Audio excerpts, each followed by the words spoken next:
Welcome back, everyone. This afternoon, we'll hear from Lisa Calandrillo and David Elam, who lead our project team on auditing inventories. Lisa and David, would you please go ahead and get us started? Thanks, Barb. Good afternoon, everyone. As Barb said, I'm Lisa Calandrillo, and I'm leading our team working on a project to consider updates to the auditor's responsibilities for auditing inventories, and I'm joined by my colleague, David Elam. Today, we'll provide a brief background of auditing inventories, including a history of the current standard and a summary of the related requirements under PCAOB standards.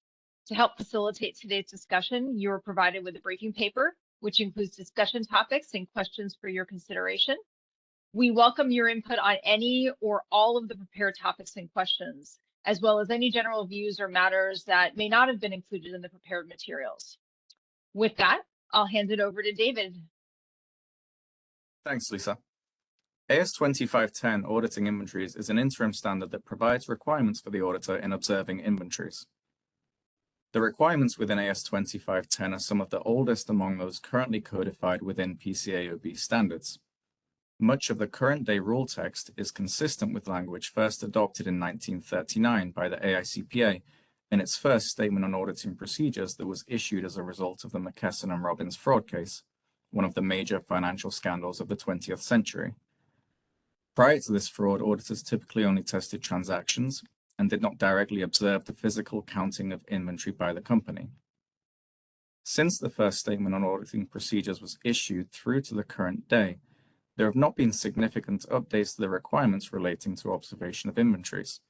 In 1972, the AICPA codified the inventory-related requirements into AU 331, Evidential Matter for Receivables and Inventories, retaining many of the core requirements from the original 1939 rule text. Between 1972 and 2003, there were minimal changes to the inventory-related requirements within the standard. In 2003, the PCAOB adopted AU 331 as an interim standard, which was reorganized and renamed as AS 2510 Auditing Inventories as part of the reorganization of PCAOB Auditing Standards project in 2015. There have been no substantive changes to the auditing inventories requirements since the interim standard was adopted by the PCAOB. AS 2510 establishes that the observation of inventories is a generally accepted auditing procedure. The auditor has the burden of justifying the opinion expressed when observation is not performed. The standard describes the nature and timing of audit procedures related to observing inventory, and also discusses circumstances and includes requirements for when the auditor may not be able to attend an inventory observation. This could be, for example, in the case of an initial audit, or if the auditor is performing a re-audit of a prior period inventory balance. There are also specific requirements related to inventory held in public warehouses or other third-party custodians, such as confirmation of the inventory. And there are other additional procedures for when inventories represent a significant proportion of current or total assets. The briefing paper included 4 topics with related questions for discussion. These are observation of inventory and related auditing procedures, advances in technology in reporting and auditing of inventory, use of a third party in the inventory process, and key inventory-related matters discussed with audit committees. I'll start with a brief overview of each of these topics, during which the questions from the briefing paper will be shown on the slides, and then we will open up for discussion. The first topic for discussion in the briefing paper is observation of inventory and related auditing procedures. During an inventory observation, the auditor can perform a number of other procedures to gather audit evidence in relation to the existence and condition of inventory, beyond counting the inventory quantity. These may include inspecting the condition of inventory, including determining whether any inventory appears to be obsolete or slow-moving, testing the accuracy of the inventory descriptions, and evaluating the thoroughness and execution of the company's count procedures. We've included questions in the briefing paper relating to the current practice of performing inventory observations and the effectiveness of those procedures. Next, the briefing paper discusses the advances in technology in reporting and auditing of inventory. In the current day environment, the use of technology is pervasive throughout the inventory management process, from the purchasing and receiving of inventory, to the warehousing, and ultimately to its sale and shipping. In addition, the COVID-19 pandemic led to a rapid shift towards remote auditing, which resulted in auditors employing the use of virtual conferencing tools as part of their inventory observation procedures. We've included questions related to the use of technology in the inventory process today and the effectiveness and risks of remote inventory observations by the auditor. The next topic covered is the use of a third party in the inventory process.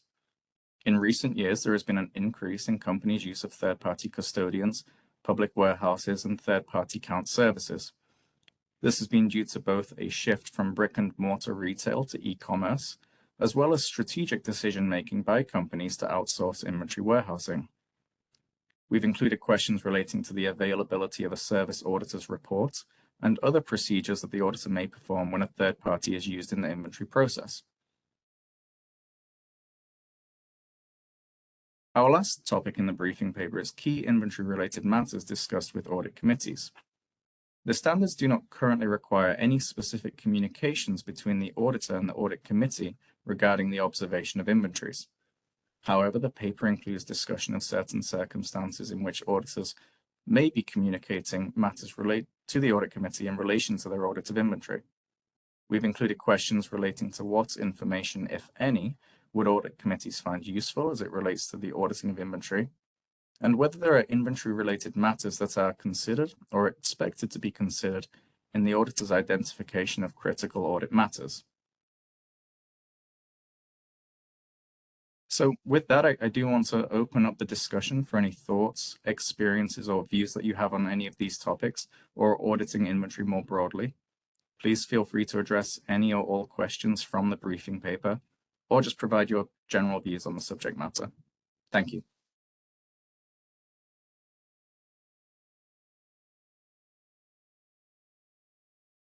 Steve Morrison. Hi, everyone. So in regards to auditing inventories, it is something that, as you could see, that it hasn't been updated in 84 years, but a lot of that is because it's still very similar to, it's still warehouses of inventory at locations, inventory at sea, and so forth. So there's a lot that, even though time has progressed, that still is the same. Although I do, taking a fresh look at this as a part of this briefing paper and overall, I do think kind of taking a look at some of the terminology that's being used and aligning it more clearly with the risk assessment standards, which has existence and condition of inventory, maybe kind of more explaining why condition, how that ties feeds into the concept of valuation. And also a lot of auditors, and we do a lot of work with, as do a lot of other firms here with entities with inventory. And when you kind of go into it, there's a lot of different methodologies for how people obtain sufficient appropriate audit evidence regarding inventory counts. And I would say that we don't want to make any changes to standards that are overly prescriptive, but it might be something, maybe not in the standard itself, but just the spotlight or best practices or whatever it is, determining what people are, kind of how people are going about that, particularly when you've got increased data and you're able to do some more interesting things in terms of identifying items that you want to go see. And then kind of walking people back a little bit further, core risk assessment is, I have a risk of material misstatement that my inventory doesn't exist. My response is, I have to go observe the count.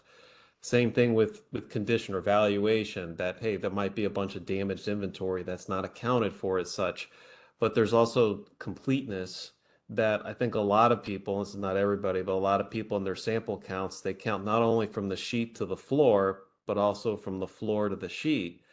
And that's something that when you kind of strip back, why are you doing this? Is that really tied in clearly to the risk assessment? So this is something that I think that there's a lot that's similar than what's been happening in the past. And it's no harm to give it a fresh set of a fresh lens to it and make sure people are doing the right thing in terms of attaining sufficient appropriate audit evidence. But there's a lot that I think that remains very much tried and true in terms of the visual or the virtual inventory observations. I've seen firms do different things in terms of kind of leaving it up to the individual engagement teams to firms having rather prescriptive guidance in terms of like, hey, the video feed has to be uninterrupted, that there has to be two people at the client site and so forth, and that there's all these things out there that kind of prevent what I'd like to say colloquially is that so we can make sure that the client on the other end is not showing us the same box 100 times and we count 100 when there's really only one.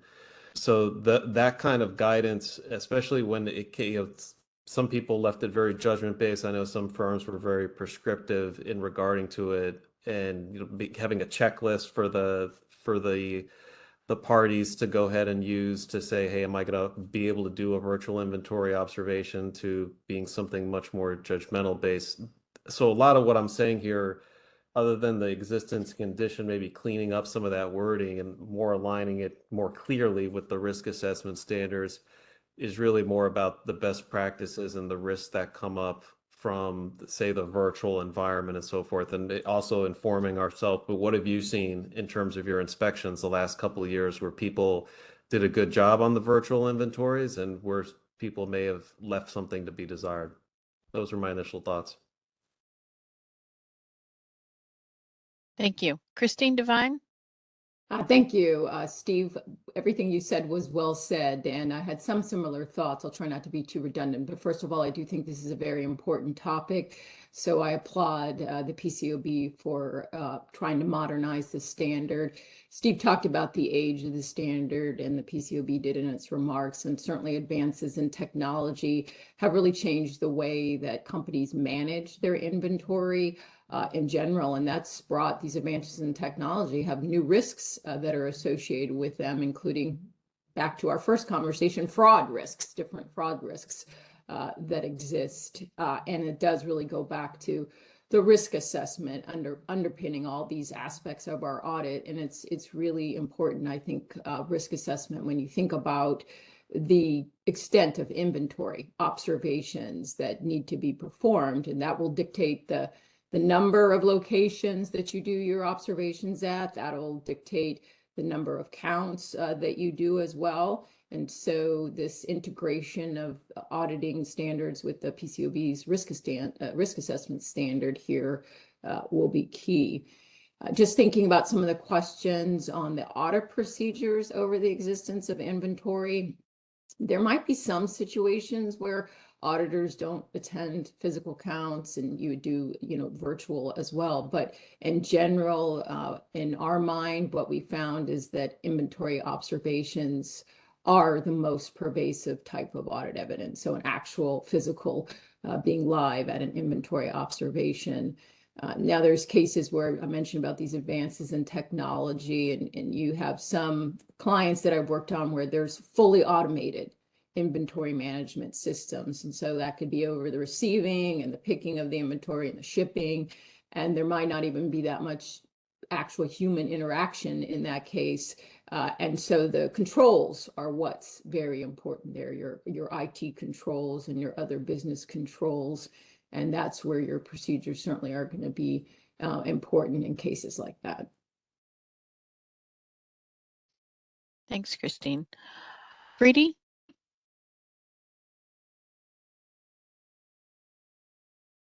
I think you're muted. Just kidding, sorry. I just wanted to add a little bit more to what Steve said. So I think the existing standard discusses physical presence, and now we've moved to a world where a lot of things are performed with drones in the space of inventory. So some clarification about what physical presence means, I think, is really imperative. And if we are going to encapsulate, virtual reviews in that, then what would be the best practices of doing that? And I think some of the best practices would parallel the things we heard earlier this morning in the confirmation space about who's doing it, who's driving the drone, and things like that. Very similar to what I heard one of the staff members talk about in the confirmations this morning. I think there's a lot of parallels. And then I think some emphasis on where judgment gets comes into play in inventory, specifically in shrinkage and obsolescence, in reconciliation of the reserves, the impact of inflation, which is, obviously something that's on our minds today. How does the auditor address those risks, the areas of judgment, which is separate from the inventory observation? I think that that's also important to consider. And then what about virtual assets? How do we deal with, taking an assessment of those? It's not clear if that fits exactly in inventory. For some companies, that might be inventory. For other companies, it might appear elsewhere in the assets. But I think similar procedures should be used in either place. How does the auditor think about these virtual assets and auditing them? And then lastly, just as a fraud issue, like since we do have this virtual option available, and if we're going to use it, making the timing more random so that it can't be guessed by, management, and kind of emphasizing that, I think is another great idea. Thank you. Thank you. Ron Edmonds? Yeah, thank you very much. I was just going to add a couple things to what Steve and Christine were saying, because I agree with everything they said. But to me, I think at a very high level, this is really, it's a risk-based discussion, right? And I think I'm cautious, or I'd like us to be cautious about getting too prescriptive, because the more prescriptive we are, I think, there are unintended consequences. And I do think it really is all about the risk. When I think about the new technology, it changes very quickly. We certainly use drones in things around our plants and our asset observations. I think it's for a couple reasons. One, it's very efficient, but two, it's also in many cases much safer to do that than to have people get involved physically with things. So I think you've got to think about it from a few perspectives. But to me, I mean, it's the all-encompassing risk perspective on that. And I think, as technology has changed, it will continue to change at a very fast pace. I think we need to think about that as we propose standards, because we could propose something today because it makes sense, but we're just not envisioning that in 3 or 5 years, all of a sudden, there are new technologies and we can do things virtually that we would have never imagined. We wouldn't have imagined drones that many years ago, and look at the things that they can do for us. And the other question, or the other comment I wanted to talk about real briefly, was about the third-party warehouses and this type of thing. I think that's can be a challenging one. I mean, in my industry, at our company, we look at that, and whether it's in our warehouse or it's in a third-party warehouse, we attack that situation the same. I mean, we're going to go out and physically observe it. We're going to physically count it. We're not relying, and we do rely on the third parties for certain things, but when it comes to our annual accounts, we're going to get involved in that. And I know that there are cases where there are people that's all they do is manage this. It's high throughput. Christine talked about all the automated controls and things. I think that's all good and well, and SOC reports can help in that regard. But I'll go back to, I think there's nothing like physically observing things as well. So, thank you. Thanks, Ron. Jennifer Jo? Hi. In following up on the comments regarding the use of drones, like we know from the data that's been given so far that the use of drones is more efficient and more effective. But I think research and some of the polling of auditors who are doing the work saying that they want more guidance around the use of the drones. And I think as a concern for somebody who teaches auditors is a lot of the work that junior auditors do inform their development and expertise and ability to conduct effective risk assessments later on. And so as work is being parceled out to service centers, we have the potential for just institutional knowledge about inventories and the risk of misstatements related to inventories, that's going to be an issue. Also, as service centers, and when I speak about service centers for others who are not aware, some of the firms now have a specific group that works on the area. So there's a cash service center and an inventory service center, and all they do is inventory work for all of the clients and then roll it back to the audit team. Now, when we have the risk of fraud on the engagement as a whole, there's often communication problems between the service center and the central audit team. And so I think some guidance to auditors on how they're going to be monitoring and assessing risk when work is being done by different units is one concern. The second concern is how are we developing the person who is the lead auditor of the future when they are missing key aspects of the audit?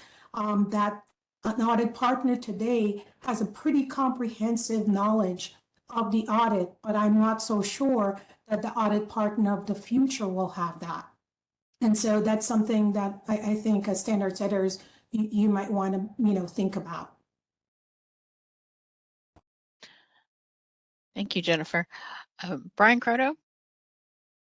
Yeah, thanks. I agree with many, if not all, of the comments that have been raised, and I think there's a lot of consistency in what you're hearing. Certainly all the comments around the importance of the standard modernization makes sense. I do think degrees of caution relative to making significant change and understanding what problem you're solving if you do make significant change.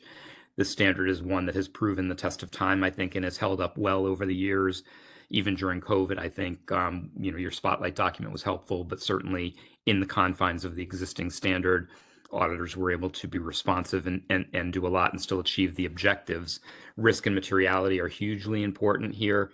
It's not one size fits all, even across a client's locations, right? So you want to think about on certainly multi-location audits, thinking about the differences of the nature of the inventory, the processes, and this is a great place to think about introducing degrees of unpredictability. But again, I think with judgment as opposed to necessarily mandated. As I think about the technologies that companies have implemented over the years, they certainly have changed the way we think about the procedures we perform, and we certainly have been able to adapt to that, whether the companies are using drones, RFID technology, or automated warehouses. And I think Christine alluded to other things companies are doing relative to how they're managing inventory. Those all have implications on the way we think about the procedures that we perform. But I wouldn't get too far into the details of trying to write specific standards around each of those, because these things evolve obviously over time. The objectives are not different, but the technology may be different, and I think we've been able to adapt to that over time. One of the things I'll say about virtual is, at least as I think about that, it's not for the sake of convenience, right? Like there are times when a virtual inventory just becomes necessary and maybe it may be appropriate in the circumstances, or combined with some degree of in-person physical inventories, but not because it just happens to be convenient, but because that is necessary at the time, or makes sense in the circumstances, combined with other in-person inventories. I think there's a lot that one learns, and there's other assertions obviously that are important. And the condition of the inventory valuation, interacting, it's a great opportunity relative to interactions with operational management and those involved in the company's operations, to learn things that you might not have known that are helpful for the entire audit, frankly. The third-party warehouse, or third-party inventory, third-party warehouses, I think are very and a very important topic. Again, they're important to understand companies' processes, the processes of the third parties, obviously risk and materiality considerations, whether they happen to have a SOC report or not. But all of that requires, again, understanding of those circumstances and thinking about the approach in the context of the overall audit, and whether it's important to actually physically observe yourself, or how much of the company's process can be looked to from a risk assessment perspective, and then thinking about how you're scoping your work. As it relates to CAMs, again, this is another area where I would be cautious about suggesting there's some mandated CAM or something of that sort. I don't know that anyone was suggesting that, but I think the framework you have for especially challenging, subjective, or complex, I'll say this a few times today, I think is an important one relative to providing informational content in the auditor's report that has meaning, as opposed to just incremental content. If we want just incremental content, we could do that outside of CAMs if someone thought that were appropriate or necessary, as I described earlier as it relates to fraud. And when where we do see CAMs today, and I think if you looked over at least recent periods, it's sort of a couple few percent of public companies have a CAM in inventory. That tends to be around valuation, as opposed to the couple or few of all public companies that have an existence CAM over the last year, for example. And that's probably reasonable and appropriate given that while important work, not necessarily especially challenging, subjective, or complex generally. Those would be my comments. Thank you, Brian. Sarah Lord. Thank you. Largely agree with the idea that modernization makes sense, but the standard is not fundamentally flawed. So it's not starting over with something that needs to be completely rethought, but modernized for the current considerations. A lot of the comments that have been shared, I echo, so I'll try to add some new thoughts to the same discussion. I did see Jennifer added a note, sorry if I don't mind calling you out a little, not calling you out negatively, but asking about the drone pilots. You know, when we're using drones for inventories, some of the things we do look at is what software is the drone using? Sometimes it's just a picture. They're showing, taking pictures, showing back a video feed. Other times there is software that adds in measurements or complexities, or if it's maybe going over mining areas or large agricultural areas, we might do things like understanding what is the technology, how is it processing the information, or potentially hire an independent third party that uses different software to say, okay, are we getting the same results? Is it in with a similar margin? So there's lots of different things that I think firms are doing to adapt to the technology that could be woven into some of the risk assessment. When we look at the whole conversation on virtual versus in-person, and the expansion on this that really happened because of the need of the pandemic. When the pandemic, I don't know if I can say it stopped, but as it got to where we're more comfortable being together, firms didn't just stop doing it, because we said, actually, sometimes this is really good. And I think it's foundation on that idea of risk assessment. So what might be lower risk inventory? Things where it's low cost, very high volume, high turnover. Look at a retail location with hundreds of different stores. At any one given point in time, no one store might be material, but you might look at those on a rotation basis. On a higher risk, if there's high value inventory, if it's things that are incredibly subjective, looking at things like, do you have manufacturing and process? We're going to be looking at different stages of inventory versus just distribution inventory. All the client has is finished goods. Those have different risks to them, and that factors into our consideration of, do we want to be in person or do we want to be virtual? We'd also look at things like, we had a client in the financial services space that actually had a large inventory of gold reserves because that was relevant to their practice. Now, even an experienced auditor, I'm not confident selling them in to test and see if that's gold, much less just looking at a picture of it. So we would have an expert involved in that as well. Where we found that the virtual inventory counts can be incredibly helpful to audit quality is, as Brian said, adding them into a mix. Sometimes we'll have some in person, some virtual. You can have more coverage. Maybe there's a remote location that it would take a day for someone to get to and a day to get out of. That would have been cost prohibitive before. Now we can have virtual access to that with a more realistic cost benefit. We also add sometimes more experienced auditors remoting in. So maybe you have somebody on the ground, maybe they haven't done inventory observations before, or there are heightened risk areas that we want to make sure you have someone with that heightened risk awareness. They can be added virtually. We also use it sometimes in our work with other auditors.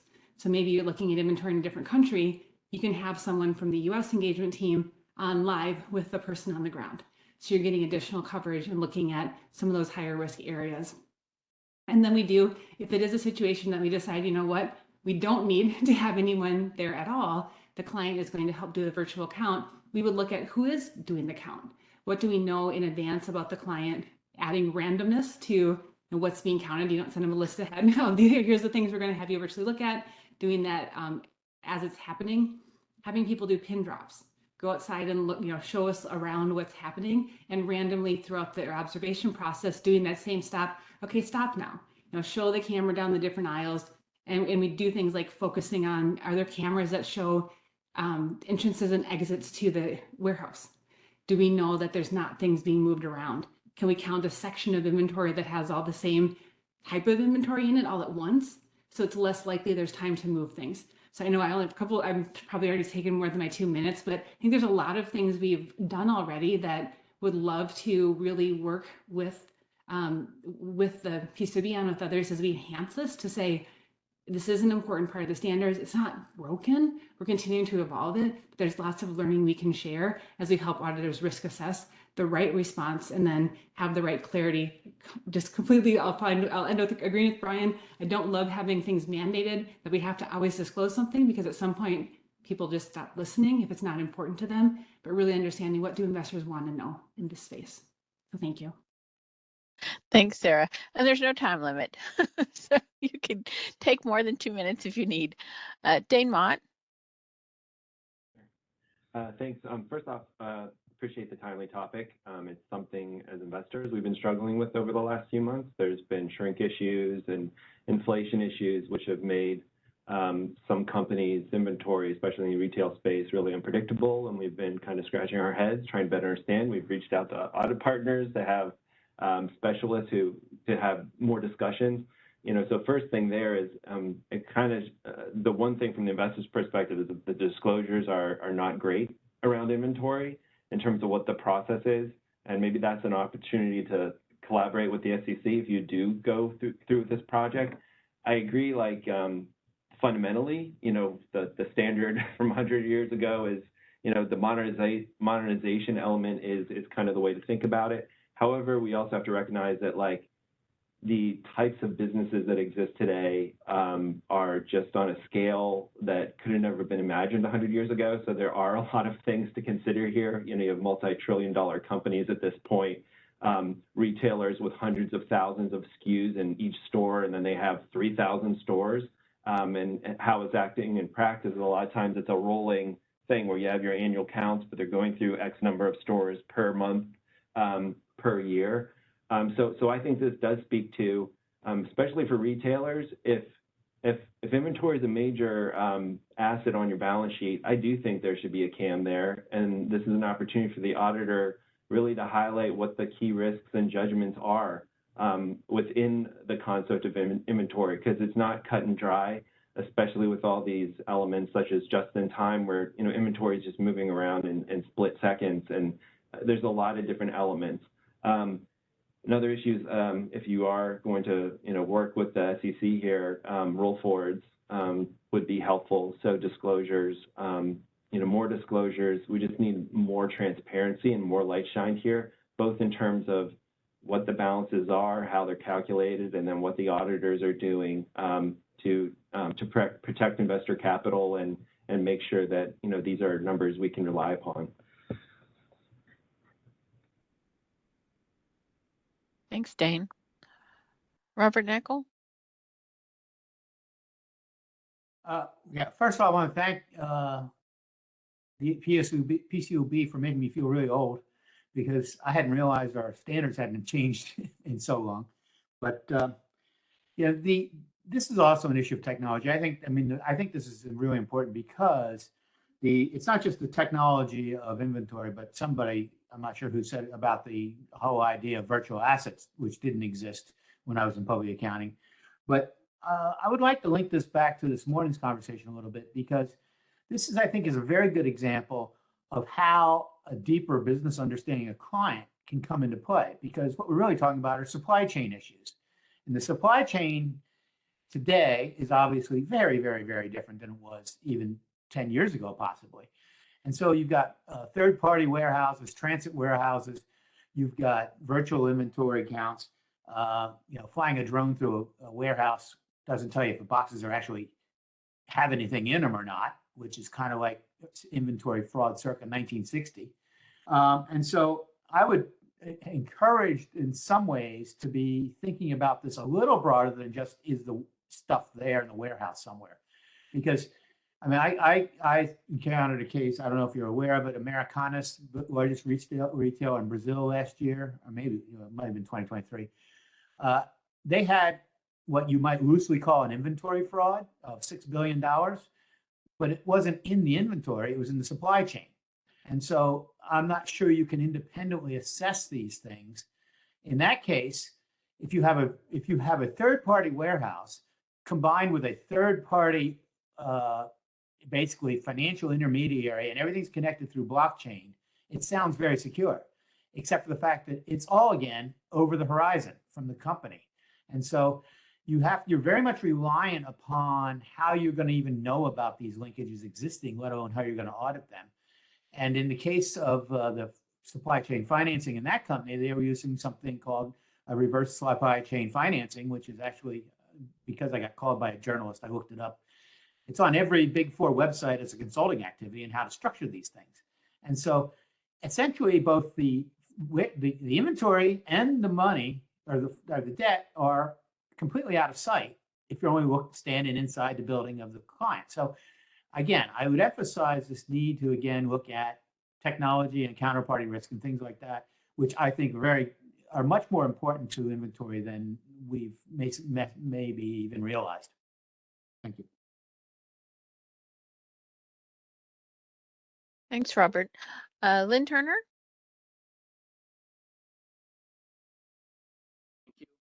I think the standard, as you're looking at it, you need to consider that at the end of the day, it makes it clear, regardless of whatever you do, that the auditor has to test those fundamental issues of existence and condition, value, cutoff, etc.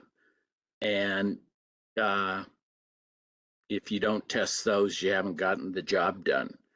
As far as the physical, I believe you need to say that if you're going to do something virtually, you have to be able to accomplish what you would if you're there on site physically, that you have to be able to test those things like condition, like existence.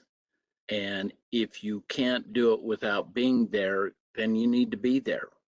And it's as simple as that. And so I think that's important. I think controls, the comments Robert just made about knowing the business is extremely important. I've just finished up looking at a couple situations where the auditors just didn't understand what was in the inventory, and it was the single largest item on the balance sheet. Amazing. And they didn't understand what it took to take the inventory from one stage to the next stage to a finished goods, and how that impacted the pricing on that unit, and left the financial statements very materially misstated. And it happened not only with one firm, but with a couple of the firms involved. So understanding the business is important. As far as Brian mentioning, take a look at what you have found in problems and try to address those. The number one problem I see on inventories is that young staff, relatively new staff, were sent out to do the physical inventory with a very lack of direction and instructions, and they don't have the experience to address some of these issues. And as a result, the physical just doesn't get done right. Things like going from the floor to the inventory count, and from the inventory count back to the floor, both ways, controlling everything as far as shipping, receiving while the inventory is in process, don't get done. Also, the standard to clarify roll forwards and roll backs. The paper says, oh, we can't always do inventory because it's before or after a set date. Well, we've been doing roll forwards and roll backs for decades. And so you can do physicals. You may have to do a roll forward or roll back, but quite often we find that the controls and the activity during the roll forward or roll back periods aren't adequately tested and considered, and things get screwed up in that process. So a little more explanation, maybe a lot more explanation on roll forwards and roll backs would be good. Reserves, are always an issue. Having been a CFO in an international technology company that had all these issues, reserves is very important, but if you don't understand the business, if you don't understand the supply chain, if you don't understand the contracts for take or pay type arrangements, then there's no way, there's a tremendous risk you're going to miss something. And so that's important on reserves, and there needs to be more transparency around that. So as far as the CAMs go, I do disagree with Brian on this. I think an additional CAM in this case, certainly for technology manufacturing type companies, would be most useful for investors. The IAG has commented in a comment letter to the PCAOB that with respect to CAMs, the language that Brian cites to that's in the current standard, which differs, quite frankly, from the international standard, the IAG has urged the PCAOB to go back and revisit and change that language because we just aren't getting the quality of CAMs in the US that we are abroad, quantity and quality, and that certainly needs to change. Thank you, Lynn. Melanie Lubin?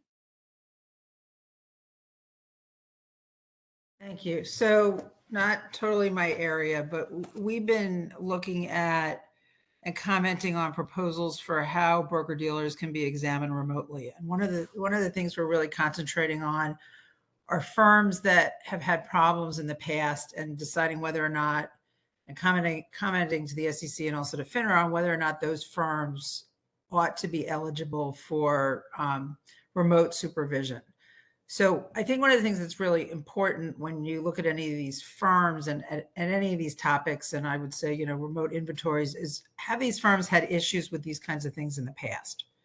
Because if they've had issues with these things in the past, it's probably not one of the things where you want to say, okay, we could look at it like this or look at it like that. And ditto for the conversation we had this morning with fraud. Like any area where somebody's had problems in the past, I wouldn't go, and particularly as a regulator, wouldn't want to go at something where it's not necessarily as robust as you could do it another way. So if anybody's ever had any questions, fake boxes, fake anything else, you're wondering, are they actually showing you the correct space, anything like that, I wouldn't rely on something that's remote or on a third party that you can't trust or you have questions about or anything like that. I would send your people out and do it. I just think delegating it to anybody else, relying on anybody else, if there's any questions whatsoever, is something that's problematic because you've already have a flag in your head about what's gone on or should be on notice that there might be a problem because there's been a problem with the company you're taking a look at in the past and ought to put somebody on notice that you should have heightened scrutiny of that moving forward. Jessica, any other hands? No, not at this time. This has been a very efficient conversation. I do write down questions during the call, but everyone subsequently answered what I had written down. I do see, Jeff, go ahead, and then I will throw out one more question for the group. Thank you very much. I just wanted to follow up on what Lynn said. I apologize for missing the earlier part of the discussion. But at the last IAG meeting, Sandy put forth a multi-part recommendation from the IAG to the PCAOB on CAMs. And I'd just like to highlight it, two parts of that I think are important and something that I strongly believe the PCAOB should be moved forward on. The first is to revise and replace the 2019 CAM guidance that the PCAOB issued prior to the CAM implementation. Marty Bauman, the former chief auditor, who was involved in the development and was there when they finalized the CAMs, but was not there when they issued the 2019 guidance. He pointed out that the language in the 2019 guidance is inconsistent with paragraph 12 of the standard. Paragraph 12 of the standard requires that for each matter, you have to do an evaluation of the factors to determine whether or not it's a CAM. Instead, the 2019 guidance talks about a more relative evaluation of all the matters rather than an individual evaluation of each matter in accordance with the paragraph 12 requirements. So I believe that language has led some to reduce the number of CAMs that they otherwise would have. Marty stated at our committee meeting that having 1.7 or less than 2 CAMs is not what was intended by the language. And he believes that the 2019 guidance is one of the reasons why we're seeing fewer CAMs than what was intended. So that can be done relatively quickly. So I would do that first. Second, I would do a limited scope project to address a few words in the standard. One is the word especially, which Marty again points to as he believes the use of the word especially in the standard has led to fewer CAMs than what was expected and what was intended by the language. I heard the same thing in my discussions with the IAASB, that they believed that there's more KCAMs than CAMs. In part, one of the factors is the word especially that's in our standard. So Sandy's recommended that language either be removed or revised. And then the item I talked about at this meeting before and at the IAG meeting, which I think is actually more important, and it's with respect to the substance of CAMs. With respect to the substance of CAMs, paragraph 14 talks about what may be disclosed as a CAM, and it includes a note which lists 4 potential items in how to describe a critical audit matter. Unfortunately, 2 of those 4 items, which were the items most supported by investors, have yet, to my knowledge, ever appeared in any CAM. So there seems to have been the approach taken in implementation is to eliminate the 2 parts of the note to paragraph 14C that not only investors but many other stakeholders wanted, which was more about what the auditor found, what was the outcome, rather than the procedures, which is what you typically see in the CAM disclosure. So just to summarize, one, I believe, and I would respectfully recommend the PCAOB move forward to replace the 2019 guidance, which is inconsistent with the language of the standard. And then second, I would follow that with a limited scope project addressing the word especially and revising the note to paragraph 14C to require that all 4 of the items be included in the CAM disclosure, particularly focused on items 3 and 4, which say I'm not aware of a single CAM that has yet been issued that provides the type of information in item 3 or 4 of the note to paragraph 14. And therefore, if those 3 and 4 are included in every CAM, we're going to see more information that investors and others actually wanted and asked for during the development of CAM, but have yet to receive. Thank you. Brian Croto. Thanks. Yeah. So maybe I just wanted to respond to some of the recommendations that Jeff's making. And I think, I'll start by saying I really agree that the more could be included in the auditor's report. I'll refer back to my discussion from this morning where I think more on fraud in terms of risks or procedures or other discussion could be included. I wouldn't default to putting that in CAMs. And I guess as I think back to the reason we have CAMs and the importance of the signal relative to those things that are most important, again, I don't object to incremental disclosure. Think carefully about whether you call the incremental disclosure CAMs, because those are critical audit matters. And again, I think it's an important signal. If we want to call them critical and routine audit matters and call them CRAMs, we can fit a lot of things into the auditor's report. But in the context of a CAM, I think there is informational value that's being provided by focusing on those things that were most challenging, subjective, and complex. Maybe just call the other disclosures that others may want, investors and others may want, something different. And maybe we'd agree on that, actually, because again, I'm not suggesting not to make it, or maybe they get prioritized in some way. I just would be cautious about suggesting they're all equal value or they all sort of equal weight and importance, and that's probably why the suggestion is there to change the definition. But I think you'll lose an important signal if you do that relative to those things that are most important. And then secondly, on just the findings and the like, I've heard sort of the requests on that, and certainly one of the reasons we have not made those disclosures in our CAMs is that the point is that there's not anything that was found that affects the auditor's conclusions. And if we start disclosing that there was one exception, or like, it starts to question, well, then what happened with that one exception? Well, it didn't affect our conclusion, and it didn't result presumably in a material weakness, or you'd see the material weakness. So again, I think happy to have more dialogue as to, or provide ideas as to how we might be able to provide something more there if there's a real desire, which there appears there is.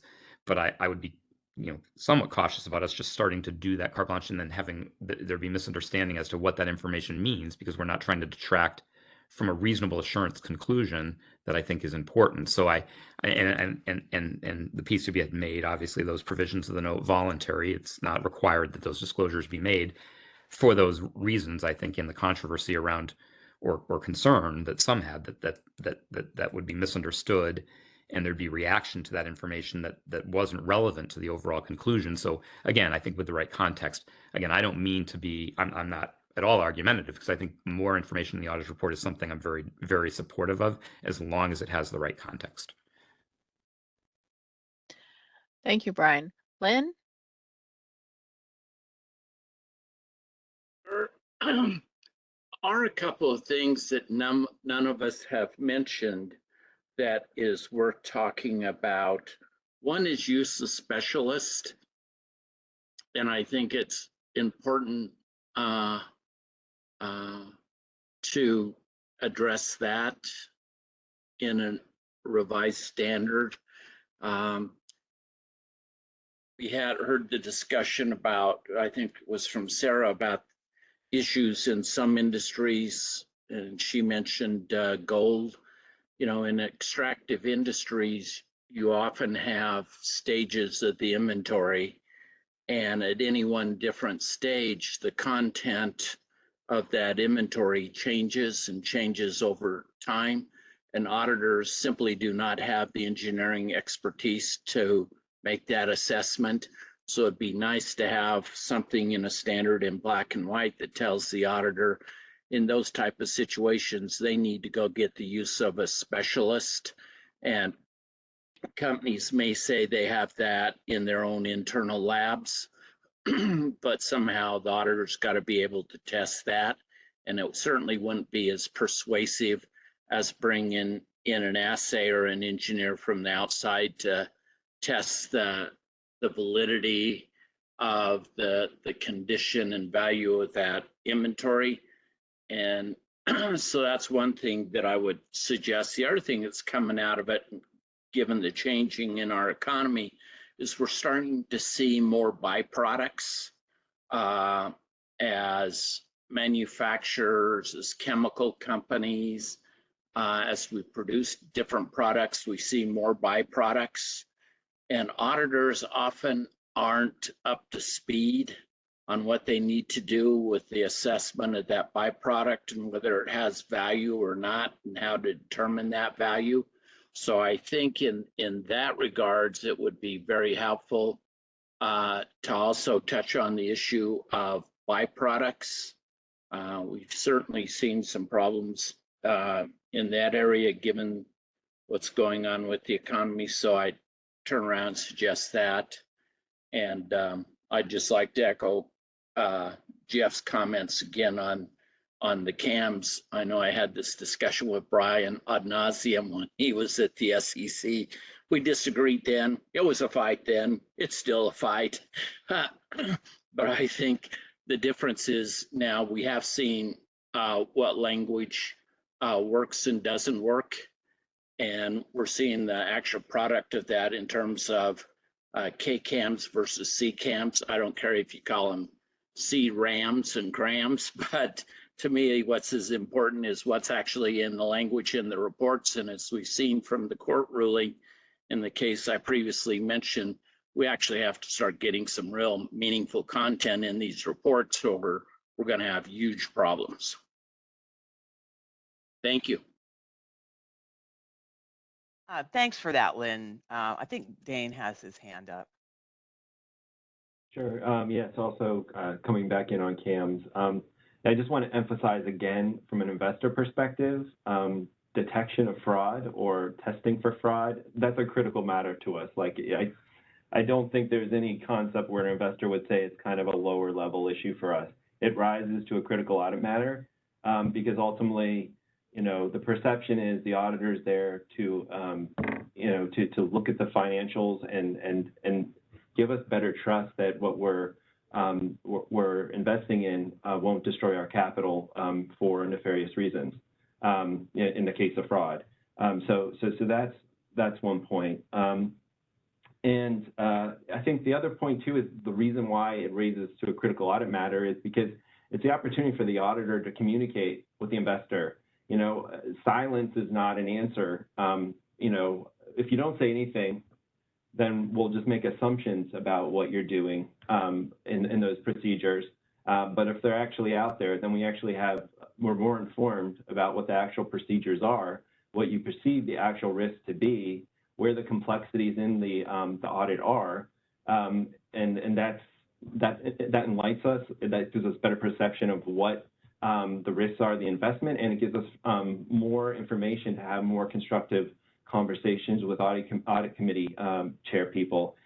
That kind of then also flows then just into inventory. As I mentioned earlier, if inventory is material on your balance sheet, you know, especially if you're a very inventory intensive business, you know, if it's a very large item on your balance sheet, I just don't know how it's not triggering a CAM.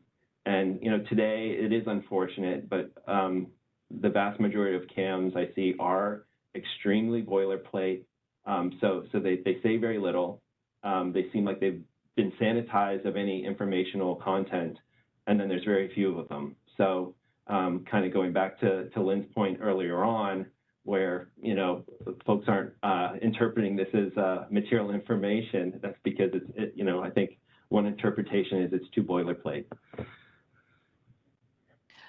Thank you, Dane. Steve Morrison? So I'm going to say something a little bit different than what's been communicated regarding CAMs. I'm all for a transparent audit report conceptually, and I want users to understand what an audit is and help narrow that expectation gap. I know the AICPA and the ISA have an expanded audit report as well that provides additional color. I guess the thing is when I'm hearing everybody saying they want all this information about procedures and what Dane had just said about fraud and so forth, it's one thing if there's a big ticket fraud that's there, but your regular fraud considerations as you go through, I guess the thing is do we want a very extremely long audit report that I guess kind of question the usability of it. And when I talk to people about CAMs, and they say they want to know that something was hard to audit, and I get it to an extent, and then I'm going to tie this back into inventory in a second, but I think of this a lot of times more as a FASB issue or more as a disclosure issue, because if something is hard to estimate, then you have risks and uncertainties disclosures that should be inside the financial statement. The management should be telling that story in terms of its financial statements. And hey, by the way, this inventory or whatever it is hard to estimate. It's hard for it to aggregate the information. It's hard to get comfortable with it. As opposed to it being on the auditor per se as the original source of information. I respect that what everybody is saying here, but I guess I keep hearing add more information, add more information. There's going to come a point where it's just going to be, I have fear that it'll just be kind of this disclosure exercise, and it'll just become, we'll be hearing the same complaints about it be boilerplate, just that the boilerplate will be bigger. There'll be more standard comments because, quite frankly, even though inventory is material, it very well may, it's material, there's a lot going on in it, but it's not especially complex, subjective, or challenging. And so if we're calling out on all that detail, then we roll on to investments, then we roll on to all the others, then eventually it's a 30, 40 page audit report that I'm kind of questioning how useful that'll be for the regular investor. For the sophisticated investors on this call, parts of me can see why you would find that useful. But when tying it back to inventories, when we start talking about if it's not especially complex, subjective, or challenging, if I have a CAM in there, I'm going to say I observed it. On the conversion from raw material to finished goods, I got a specialist involved. I made sure that I did some procedures to see that it was what they said they was. It's going to be really, really boilerplate. And if that's the information you need, I'm happy to have a discussion. But I guess that I just kind of, when I hear all this, I question it ultimately, and I appreciate the need for transparency. I really do. But I'm just curious as to how much value would that really bring? Because after you read the same CAM 50 times and you're going to say, oh, they're boilerplate. It's like, yeah, because we all did the same procedures, and those were the procedures to get sufficient appropriate audit evidence. And it'll turn into this contest of make the CAMs longer, make them more specific, more customized. But there's a point of diminishing returns. That's the point I'm making, especially with something. Inventory can have complex subjective items. There are things in the audit, there's things that maybe there is what I'm going to borrow what Brian was saying about I forgot what you called it, Brian, but CAMs 2 or CAM, other than CAMs, but things we're calling out on the audit report. Maybe inventory is one of those items, but similar to how on the AICPA report, it talks about going concern and certain other things in those bullets. But I just kind of question whether it ultimately will, regardless of how much effort we all put into it, will it really produce that much information? And two, isn't this more a FASB issue? I heard someone earlier say they wanted an inventory roll forward. They wanted disclosures on inventory. Okay, Sue Cosper's on the call. That's a FASB discussion. That's not so much a CAM discussion. My thoughts. I certainly think we might have an agenda topic when we start our meetings back up for next year. But any other questions? If not, we'll go to a 15-minute break. I don't see any. Let's pick back up at 2:10. Welcome everyone. That brings us to the last discussion topic of the day: use of a service organization. The discussion will be led by our project team member, Lisa Busidu. Lisa, please go ahead. Thank you, Barb. Good afternoon, everyone, again. I'm the project leader, as Barb mentioned, for the project addressing AS 2601, consideration of an entity's use of a service organization. This project was added to the board's standard-setting midterm agenda in May of this year in order to consider whether the standard should be amended to reflect changes in the nature and extent of how companies use services of third parties that are relevant to a company's internal controls over financial reporting.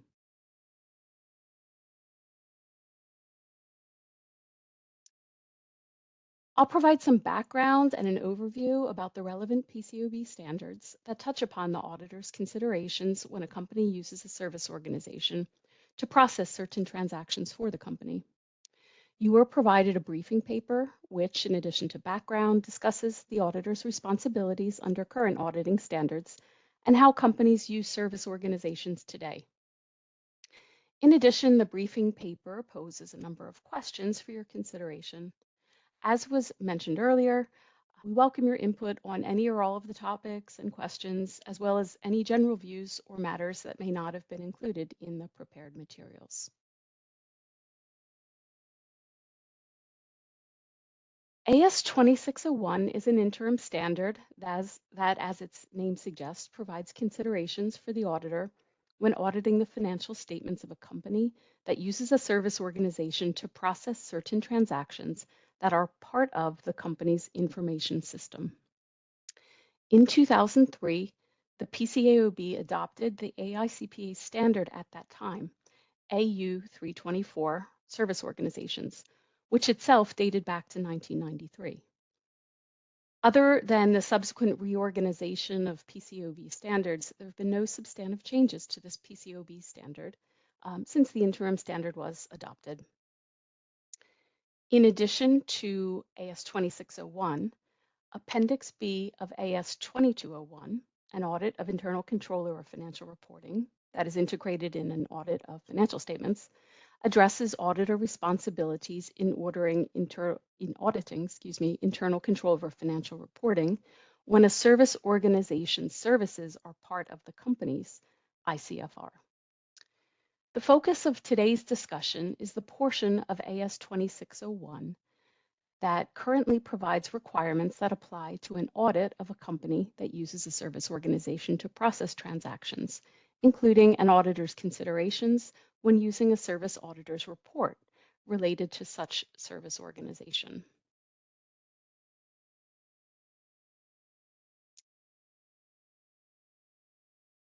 AS 2601 uses some specific terminology when referring to the relevant parties, both companies and their auditors. So I'll quickly step through these terms, which might be useful for when we dive into the questions for discussion later. First, and you'll see on your right here, is the user organization.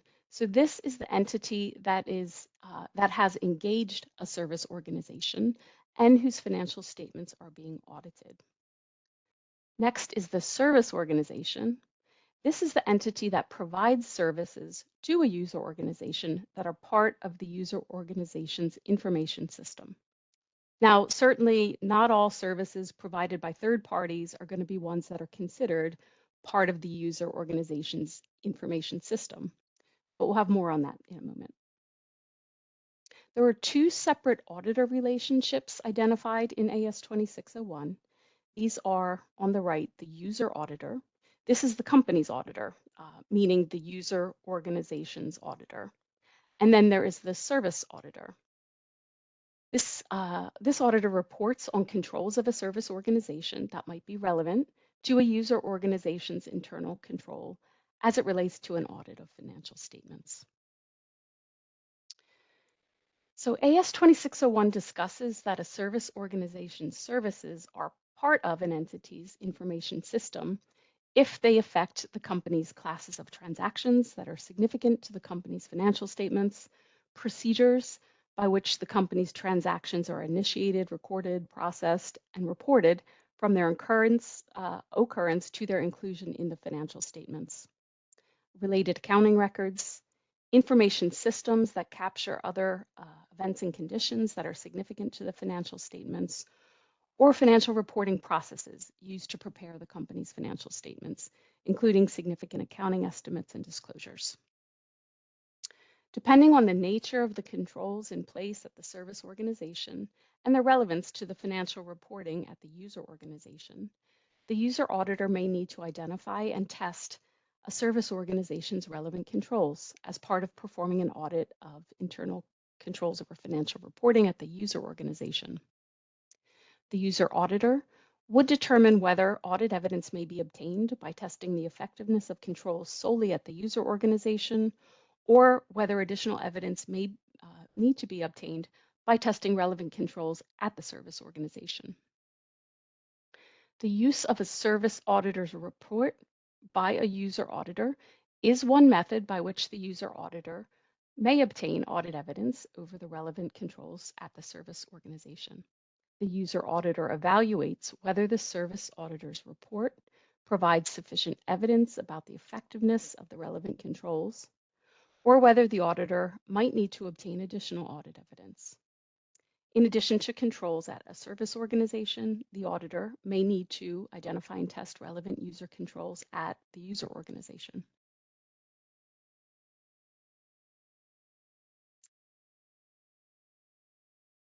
Since the adoption of the PCAOB's interim standard in 2003, much has changed in the way companies do their business, whether through technology advancements or through streamlined business processes intended to unlock efficiencies. Companies have increasingly used the services of third parties along the way. AS 2601 contains examples of types of services that would be in its scope, but given the age of this standard and the expanded use of services of third parties, we want to consider whether more guidance may be needed as we move ahead with this project. With this thought in mind, I would like to turn now to the topics and the related questions that we had posed in the briefing materials. And I'd like to open up the floor for discussion of these or any other matters relating to the topic that the members would like to discuss. I mean, generally, I've grouped this into two topics. The first being your experiences with the uses of service organizations that are part of a company's information system. And then the second topic, but again, feel free to talk about both or either at the same time, is just focusing on the service auditor's report itself. Some pointed questions on that. So with this first topic, I'll open it up to the floor for any questions or comments, but we are trying to gather information about what is most typically seen in terms of the functions within a company's information system where service organizations are being used.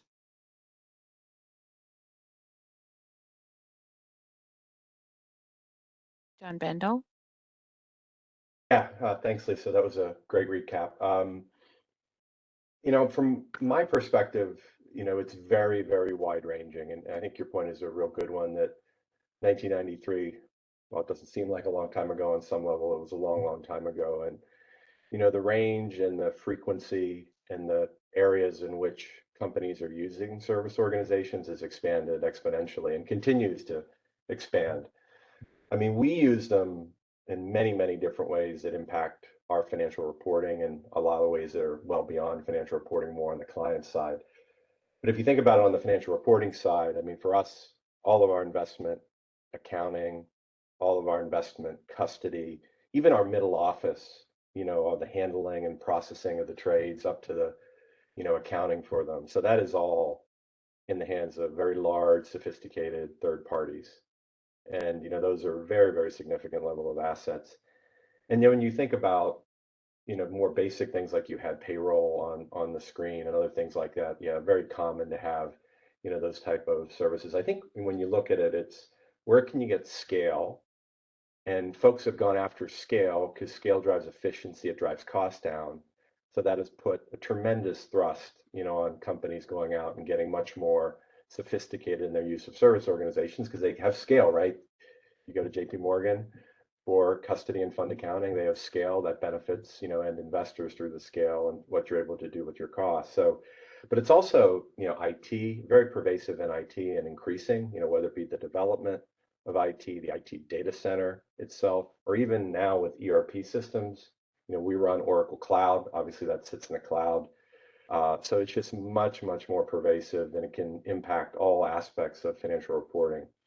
We as a company, we view it as we own it, notwithstanding that, we may use a service provider to handle and process our transactions. It's our responsibility. So we oversee, every aspect of that process, and that can involve a daily, review, depending upon the frequency of the activities. Think about monitoring controls that sit on top of daily processes that look at, the work of the service provider. And there's technologies that link us to the service provider, right? So you've got these technologies where we can peer in and see where on the floor of the factory are those transactions, and we can oversee them in a real-time way, in an effective way, and communicate. So I think there's like technology interdependencies too into the service provider that are key and make this very sophisticated when you think about how to use them and how you monitor and oversee them. We have SLAs and KPIs that sit on top of those as well. We get, just like our auditor does, the service reports. We look at those as part of our internal control over financial reporting work. So we rely on those heavily. I don't really, one of the questions you had was situations where we don't get them. I think in all cases we get them. What we sometimes are more challenged with is a timing mismatch. So they may be, a year end that isn't aligned with our year end. So what additional work do we need to do, in order to get comfortable with the period of time from the last service auditor's report? And that'll vary depending upon our risk assessment and what we're concerned about. That'll drive sort of the frequency of how we look at it. But notwithstanding that, and even the fact that we do get service auditor reports, we do go in and do work annually, at our key service providers that have the highest risk. We won't just rely on a service auditor report. We do our own work, not on all, but on the key and most significant ones. And then the other thing that's integrated and something that we find quite valuable, we spend time with our audit committee of the board reviewing our own risk assessment, discussing it with the board, reviewing the KPIs, where are they at on their sigma for their process and accuracy, and how are they doing, because we'll calculate that and look at that with our SLAs. But we also bring in those third parties to engage with the auditor, our audit committee, and us, on a periodic basis based on our risk assessment. So we spend a ton of time with it. It is a huge item for us. So I think, looking at this is really quite valuable. I mean, I think when I looked at the standard, it was, pretty broad and encompassing. Obviously, modernization with the way technology's moved is good to revisit it. But I mean, keeping it principles based and thinking about different ways folks use it. And you have subservicers that introduce additional risk. So there's even layers of this that it's more complicated than maybe it was envisioned, obviously, in 1993 with the breadth and depth, but then servicers that use subservicers, and how do you think about third and fourth party risk? That'd be something I would probably think about too, in the way you're thinking about the standard, and how you think about modernizing it. But I think you want to make it very broad, very principle sort of based, so it captures wide range of activities that go on at the service organizations that handle financial reporting for companies like us. Thank you, John. Thank you. Brian Croto? Yeah, I won't repeat what's said, but I agree with what's been described. Certainly, as you think about just broadly, whether it be IT, cloud infrastructure, certainly in the investment management space, fund space, custody of assets, payroll, taxes. Certainly, as you think about HR systems, ERP systems, it's really quite pervasive in terms of the use of the reports and service organizations and the resulting reports from a SOC 1 perspective.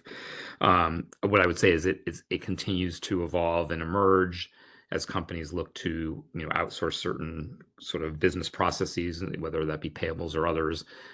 We certainly see it continuing to grow.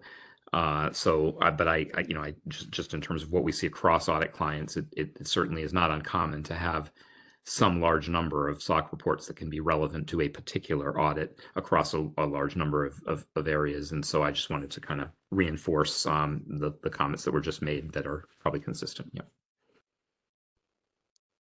Thanks, Brian. David Fabricant?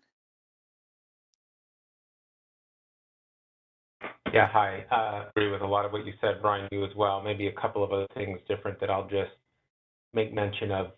I agree with you. We do have timing mismatches in the auditor's reports for our service organizations. And I think where we find ourselves sometimes in a scramble is when we get those reports in and there's exceptions.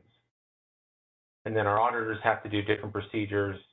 Sometimes we don't have enough time to really understand those and figure out this, how significant they are. We just see them as an exception. We certainly engage with the third party if we need to. And then even we as preparers would then need to do additional things to make sure that we're comfortable in the activity that's coming in through the financial statements. It doesn't happen a lot, but when it does, it's usually at the wrong time. And we find ourselves short on time to try to clear and resolve those and get comfortable. But that happens from time to time. The other thing I would say is, I think with, many companies have much more expansive and evolving vendor management programs now than many years ago. When you think about onboarding a new vendor like a cloud ERP, you're doing substantial due diligence. You're making sure that you've got the agreements sufficient with contractual obligations on what we require of them, how they're to perform those, how do they report back to us. And so I feel like you can leverage the company's process for third-party vendor management, onboarding them, and monitoring of them in a much more rigorous way than maybe a decade ago. And I see that helping a lot as we get more comfortable with putting more services to third parties. David, thank you for those comments. I'm particularly interested in whether others as well have experienced or have a plan in place when there are exceptions that you've seen in a service auditor's report that you've used. As you said, it's probably not the most common thing, but that would certainly be something we'd be interested in thinking about too as we move forward with this project.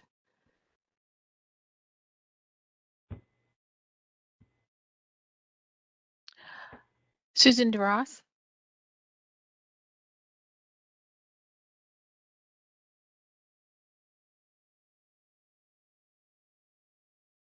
I think you're muted. Sorry about that. I agree with the comments that have been said so far. I think that it's important to realize that service organizations have gone even beyond the ones that we're listing here. You know, the paper is mostly about procedural processing, trade processing.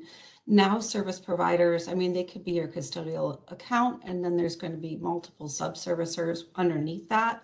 You can have the custodial account. If you really want to find out what's in there and do any testing, you really need to be able to get in there and see which service providers they used for different pieces of information. That has been changing a lot because the prices from the service providers have been kind of all over the place. I would say it's also important to note that it's not just the inputs, you know, of those kinds of processing type things, but this is data that you can use to value financial instruments and other things. It could be rating data, it could be CUSIP databases, it could be absolutely anything, but it's also prices. So when you actually look at the vast majority of the financial instruments that come about in these custodial statements, the vast majority are really supplied by primarily one service organization. So it is a pretty complex web to kind of weave and set apart. On top of that, people use the models from different service providers so they can develop their own valuations and inputs from a multiple of sources, and then use these models, you know, that they could purchase from another service organization. So it's a pretty complex process right now, I think. And I don't think it's going anywhere. So I do think that it's pretty important to understand all the pieces of it. You know, Brian basically mentioned an entirely different kind of list, which, you know, is there too. So I would really encourage us to dig into all of the different features and then where the risks lie. And sometimes the risks just simply lie in transparency. A lot of the models have risks. A lot of people use these models from service organizations and they do not understand them. They do not test them. You know, interestingly, the IVSC is putting out new valuation standards in January. There's going to be a new chapter, IVS 500. That when that's approved and released, I can share with the group, but they do a lot of controls over the data and the models and how to test them, how to document them, and just basically how to have appropriate quality controls around your data, around the use of data, around your model, around creating a model, around testing, retesting, documenting that testing. So I think this is a pretty big, this is a really big topic. It might even be useful to break it into, you know, a couple pieces and address, you know, a few at a time because they're just very different. Thank you, Susan. David, ever come back to you? Yeah, thank you. Sorry, one thing, Lisa, that I forgot to mention that I think is very relevant in the current times that we've been spending a lot of time on with our service organizations is cyber. And, you know, a cyber breach and a cyber incident at a third-party service provider is our cyber breach and cyber incident. We know with SEC disclosure rules now and the impact that can have can be material. Very difficult to kind of figure out where you're impacted by that when you know a third-party service provider has had a cyber incident. It's happened recently out there. There's lots of examples of this, and you know, kind of the SOC report for cyber is something that I think a lot of us are looking at to try to get comfort on our third-party service organizations' controls over data protection and cyber incidents. So I just thought I'd add that kind of an additional point. Thank you. Sarah Lord. Just adding on, this actually flows incredibly well from what David had just said and Susan is, I do think as we think about standard setting, two areas that I know firms have enhanced audit methodology and guidance are one, that sub-service or sub-organization component. So when you look at SOC reports, they can be, many more references than there used to be several years ago. So really understanding how deep do you need to go? How deep does the company go? How deep is relevant to ICFR? And how many of those different subservice organizations do you need to get all the SOC reports? Do you need some? It really ties back to the risk assessment and what the controls are responding to, but that is an area of audit risk, right? So we're looking at the risks and looking at mapping the responses in the subservice organizations.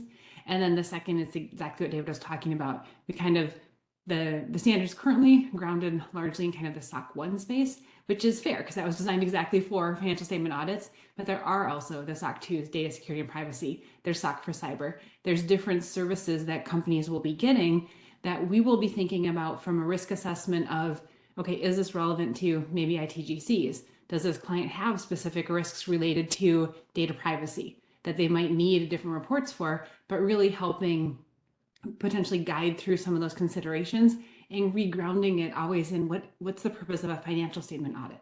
So how are we scoping the right things in and meeting everyone's expectations? So I think as we look at standard setting, two areas we might continue to enhance the standards from what currently exists. I know there are some hands up, but I'm particularly interested in maybe anyone else that has views on the subservice or issue, because I understand the risk that they can pose, but also understand it at some point the auditor's ability to look at them, might be limited. But interested in how preparers and auditors view that issue. And I saw your hand go up for that one. Yeah, in fact, I was going to mention, I associate myself with all of Sarah's comments that she just made on this. I think the sub-service organization area is an area that could be included and is not currently in standards. I would look to certainly what the ASB did in AUC 402, but again, not being so prescriptive here because you need to think about it, as Sarah's mentioned, in the context of the particular audit, the relevance to your audit.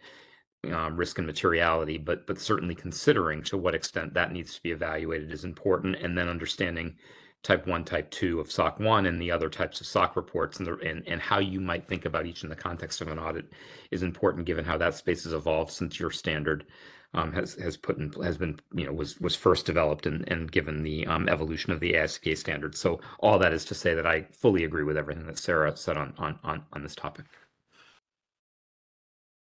Thanks. Any other comments on the subservice organization auditor? Okay, John Bendel. Yeah, maybe just on the subservice auditor, I agree. I think that would be a really important area to focus on. I also think we look at it through, as was mentioned earlier, vendor management and onboarding. You can drive that through contractual arrangements as to how you can get access even deeper, beyond the party you're engaged with, but through, their service provider. So we do look at it that way and do try to incorporate that into our own assessment of risk and our own control environment assessment, whether it be a service or a subservice or there's even fourth party, right? I mean, this is a spider web, when you think about it.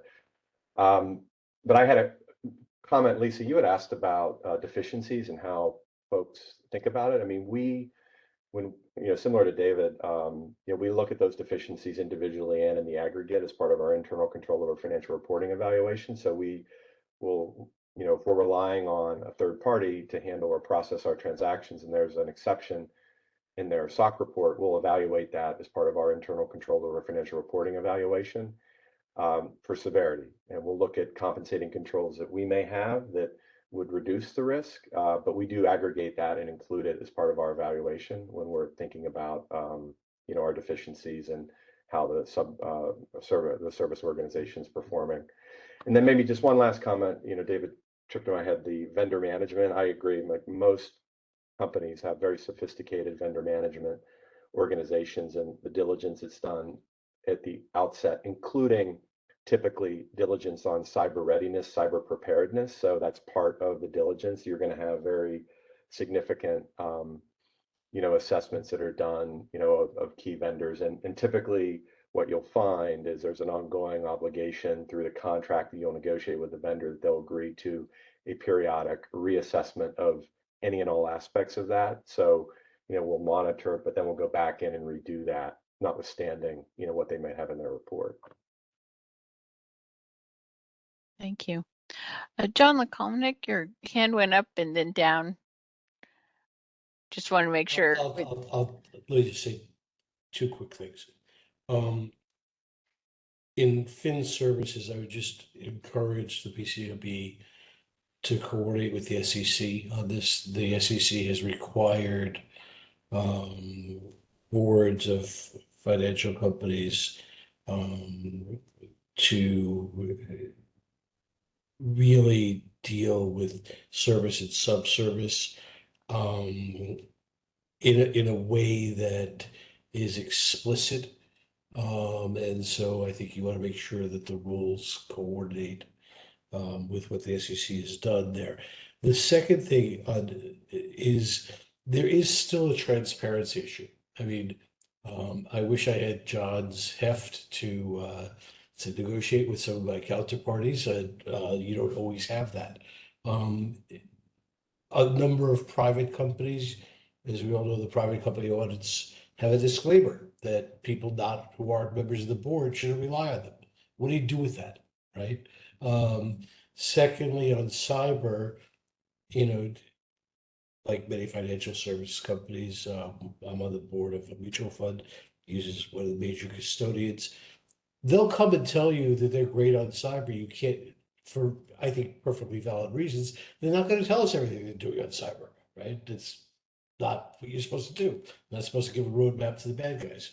And so the ability, we can rely on their SOC disclosures, their SOC for cyber.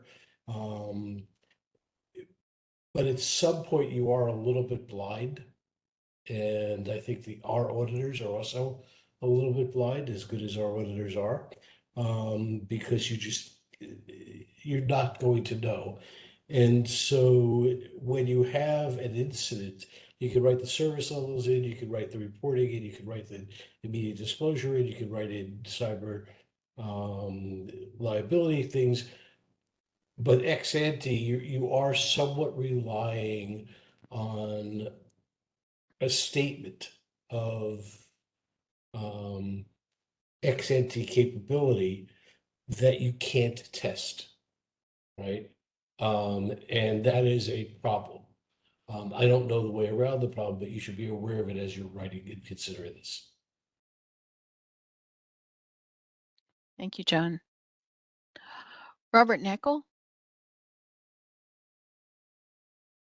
You might not be surprised based on my earlier comments. I think this is actually one of the most important issues that the PCAOB is facing, because the standards, I don't believe, have stayed up with the technology developments.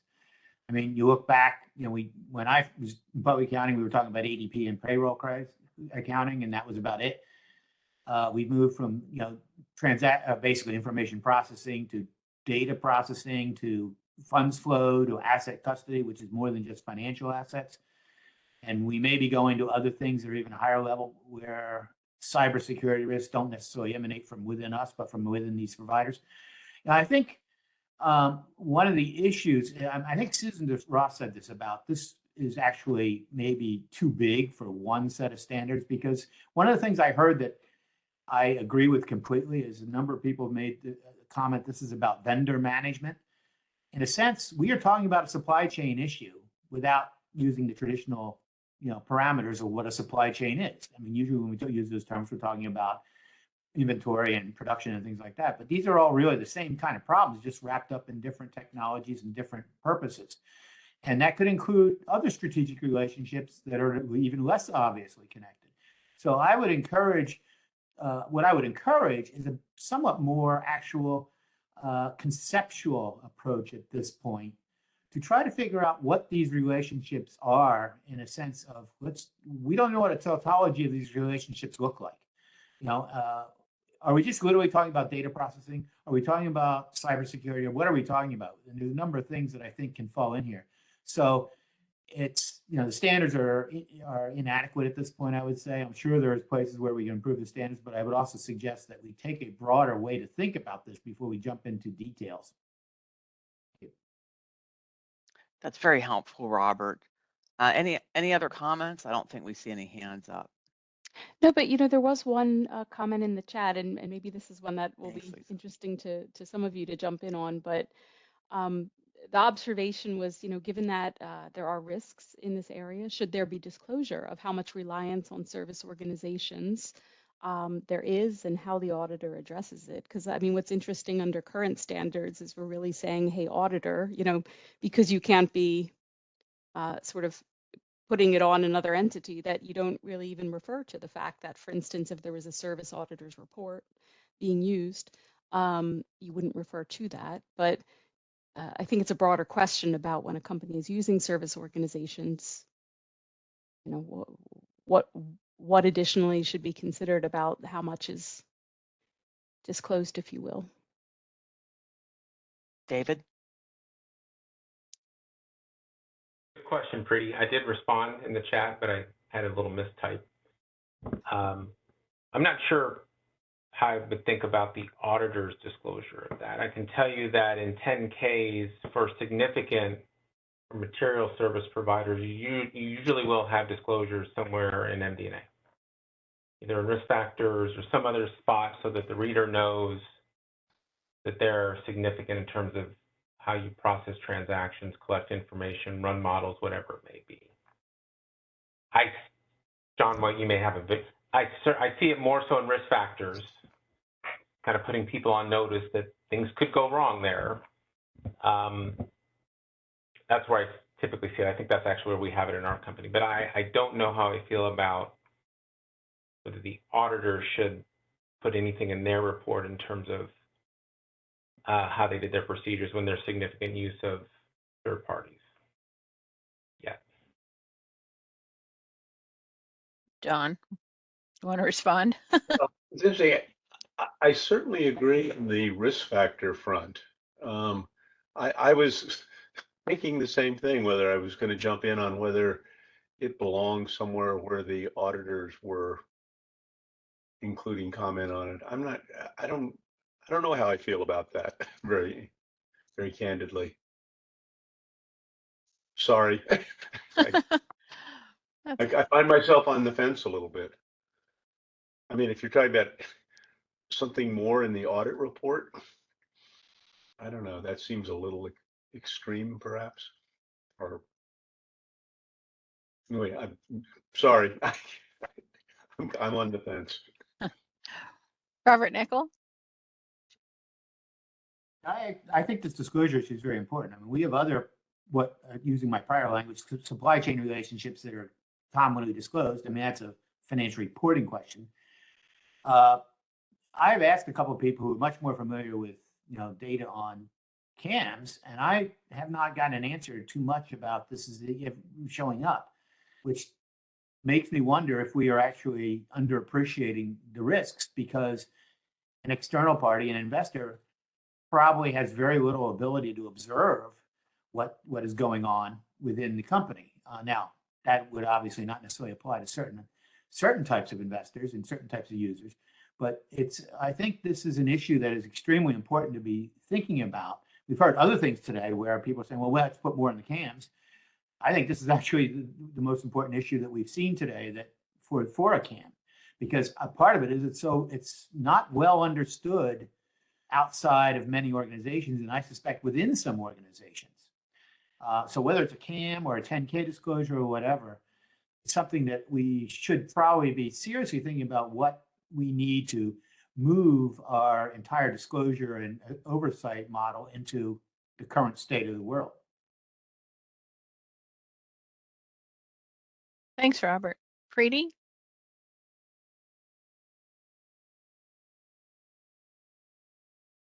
Oh, you're muted? keep hitting the wrong button. I'm sorry.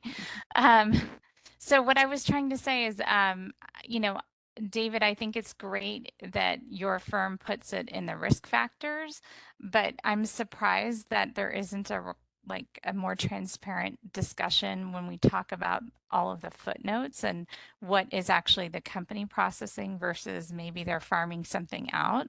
And that seems like an opportunity. Obviously, that's not the PCAOB's purview exactly, but it seems like an opportunity for collaboration with the SEC because that is a huge risk, and there is only so much the auditor can really do about that.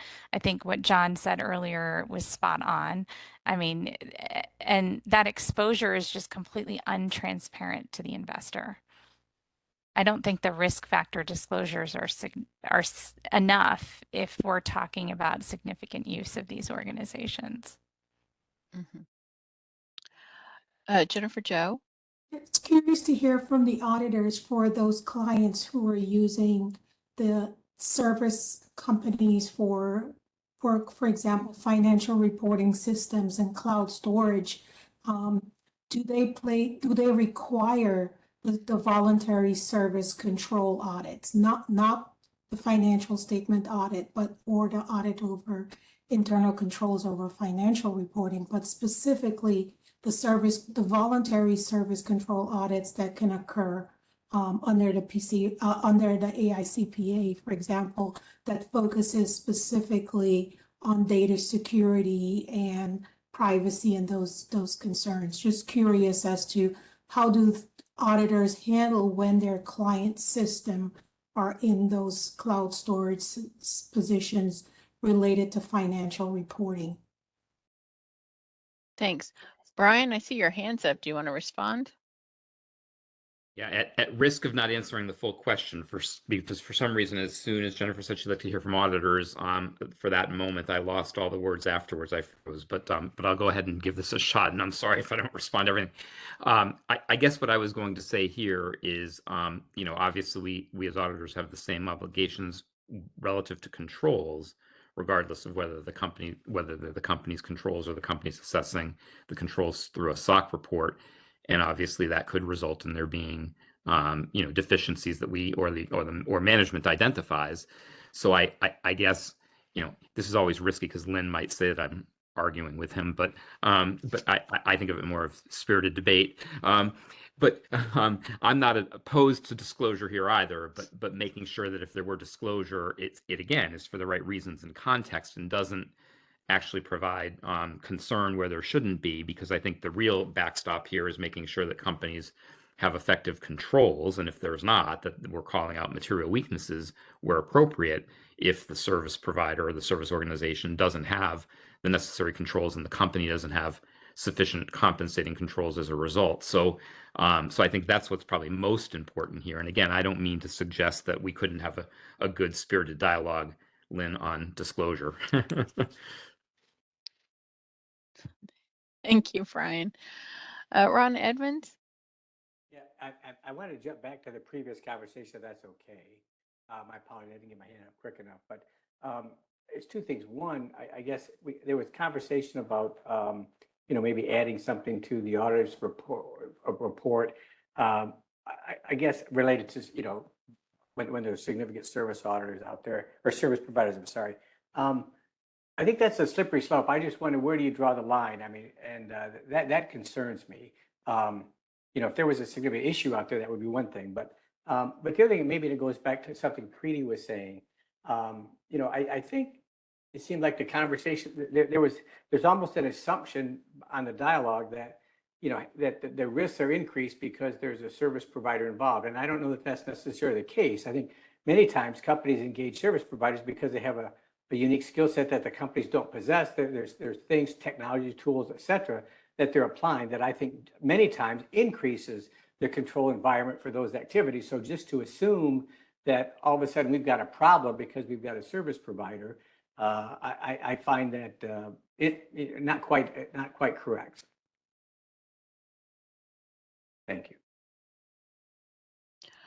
Oh, Dane Mott? Sure. I mean, putting investor's hat here, I think and it's something perhaps slightly is out of the scope of the PCAOB in terms of whether it's in the risk section or the footnote section. But I think, analytically, I think it probably belongs more in the footnote section, and that's work for the FASB to do. Like I would like a footnote that would talk about supply chain, because you can think about two comparable companies, one that's doing everything in-house and then one that's outsourcing a lot of these activities to different service providers. Without that disclosure, they might look very similar, looking at the financial statements, but that nuance matters because there are kind of inherent risks, perhaps, in terms of like, well, how much can the auditor cover these, and then also just in today's environment, we've seen post-COVID lots of breakage in supply chains and, the need to change. Organizations have to adapt and change as some of these supply chain disruptions have occurred. So, same with these service organizations. If we see these disclosures, we'll have a better sense of, imagining what could happen if something went wrong there, and then we'll have a better sense of whether the auditor is looking at it. And then if we had a nice cam on it, where they said, hey, listen, these are organizations that we don't really get to audit. They have their own auditors. We're talking with them. At least we go in with our eyes wide open, and we can kind of make those distinctions when companies are less apples to apples than maybe the financials make them, and the footnotes make them look when there is no footnote, to kind of bring out that difference. Thanks, Dane. Preeti?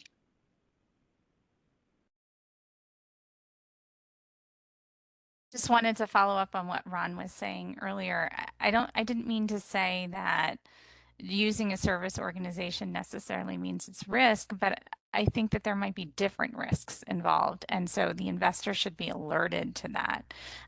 If you're doing things in-house, what the auditor's going to scope into their audit and how that gets addressed is just very different than if you're relying on a SOC 1 or something like that. And so right now, I just think there's not much transparency. And so then an investor can't see what's going on and what's actually covered by the audit versus what may not be covered by the audit. Thank you, Preeti. Lynn?